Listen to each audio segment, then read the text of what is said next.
Hello, good morning everyone. Gil here from your daily wholesaling, lease options, and marketing mastermind. Welcome to the morning session. If you can hear me clearly, please go ahead and confirm in the Go to Webinar control panel. Glad to see everybody here back in action. Bill, heard you a little bit earlier. Looks like you had like a conference call or getting off to a nice little start today. How are things going over there? Oh, things are going fine, man. Yeah, I just finishing up a call there. Um, yeah, things are going real well, and I have to chide the folks that were talking about one deal in 30 days the other day. I'm just snickering to myself yesterday. So, as you know, when you get somebody started from scratch, it takes a little while to get the infrastructure set up and get all the things in motion. But once things are in place and they're in motion, then things start to escalate pretty fast. So we got on the phone yesterday and put together 4 deals on the phone in less than an hour. So, that's the way it goes. So we're on a roll now. We jump on the phone, we do the follow-up from the last call, and then we make a bunch of new calls. So we usually get 8 to 10 new calls in and then follow up on the previous calls. So we've got three sellers that said yes, definitely they want to move forward with a lease option. So it's just a matter of putting out the paperwork. We've got one under contract that we're marketing. We got another one. The gal's got an appointment tomorrow to go meet with a guy that we've already sent a letter of intent to, and he's looked it over and he's made a decision to move forward. So she's going to go actually physically view the property tomorrow. So, by then in the next 2 weeks, we could have 4 or 5 deals under contract easy. So that's just kind of the way it works. It's just consistency and follow up, and that's kind of the way it kind of happens. So that's what we got going there. And then I got a couple questions that had came in from students that I think might be interesting to folks. Yes, yeah, I'll pull up some notes here. Start taking that. We had a couple questions already here, but we may be able to touch on those. Some of them are fairly some common ones. On some of the calls with the sellers that you're talking to, what's piquing their interest these days? Are they jumping at the cash offer? Are you leading with some sort of owner financing or a rent with an option to buy, or what's working these days for you guys? Well, first of all, the key is to know there are other investors out there that are making calls on these Craigslist. Most of the ads are Craigslist. Some of them are the local paper, like we discussed the other day.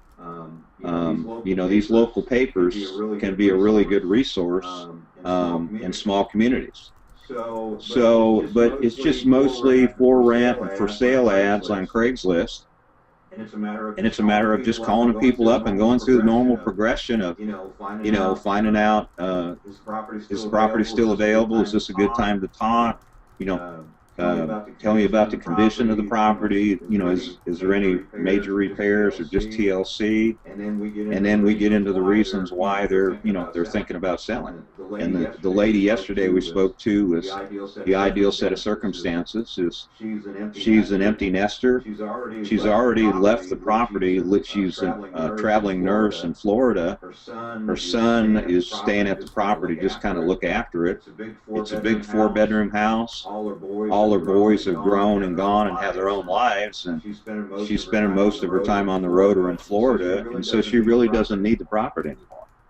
So we talked to her about the possibility of doing a lease option. She has some equity, but not a whole lot. So it's not a wholesale deal. It's not a good candidate for owner financing. And so it really lends itself for a lease option transaction, or finding somebody that's going to pay full retail, which is unlikely.